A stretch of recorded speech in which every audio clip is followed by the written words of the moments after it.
When you take a look at this think and share, what thoughts do you think that these students are having? When you look at each one of those students, they kind of have different expressions and things like that. What do you think that they're thinking right now?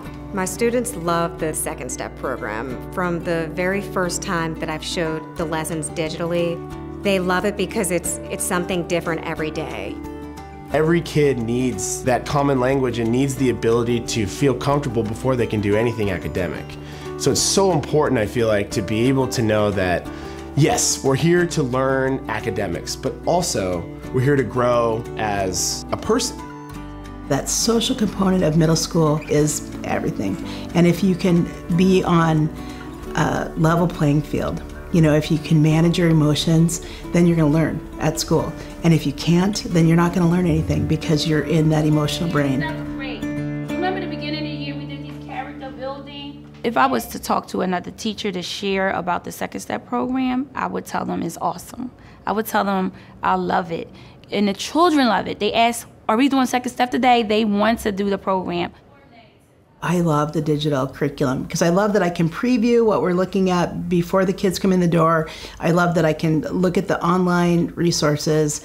I don't have to print anything out unless I want to. The kids are much more engaged in a digital component. There's something on the screen, there's something they can do, they can talk to each other.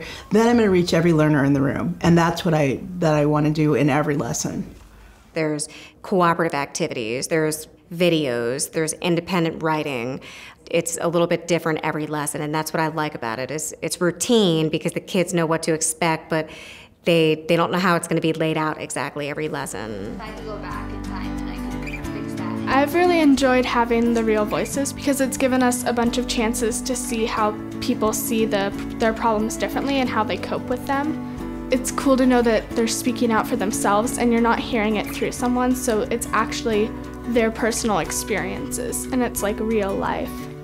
Hearing kids their age talk about these things, that it's so much better than having, old me tell them, what things were like back in my day,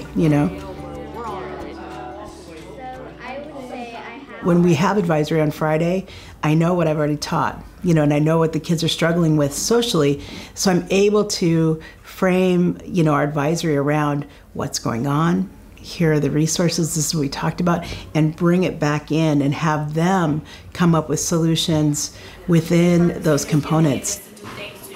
Why do people say some things online or in a text that they would never say to you in person? Yes. It's less intimidating to take out a text message than to say it to someone. It's less intimidating. Very good.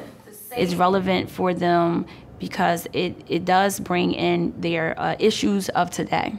It's not, this is not old school. This is something that's happening right now that they need to understand about themselves, about others. So I believe it's absolutely relevant to today's society and the issues going on in the world.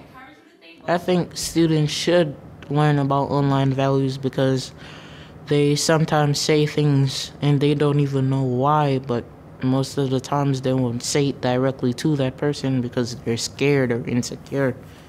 I think it's important because it can help us out in real life and it's relatable, so we can use it on an everyday basis.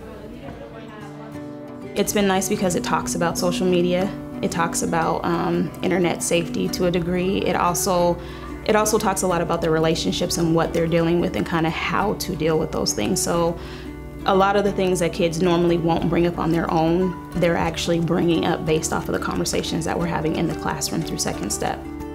I just want to say that I think Second Step should be in every school. Our students need it. That students need a forum to talk about what it is they're feeling.